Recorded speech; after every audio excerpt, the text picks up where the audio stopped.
নারীরা নামাজে ৩টি ভুল করলে সারা জীবনের নামাজ বাতিল হয়ে যাবে। তারা যে নামাজ পড়ছে তাদের এই নামাজ আল্লাহর কাছে কবুল হবে না, তাদের নামাজ বরবাদ হয়ে যাবে।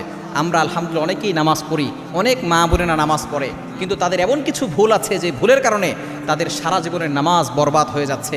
তারা কষ্ট করে নামাজ পড়ছে, এই নামাজ আল্লাহর কাছে কবুল হচ্ছে না ৩টি ভুলের কারণে।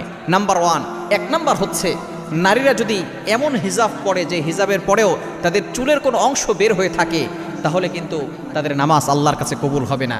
অবশ্যই চুলটাকে ভালো করে ঢেকে রাখতে হবে, শুধুমাত্র মুখমণ্ডল দেখা যাবে, এছাড়া চুল যাতে করে বের না হয়ে যায়।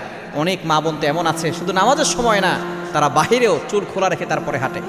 নবীজি সাল্লাল্লাহু আলাইহি ওয়াসাল্লাম জানিয়ে দিয়েছেন, যদি কোনো নারী একটা চুল পর পুরুষকে দেখায়, ওই একটা চুল 70টা সাপ হবে।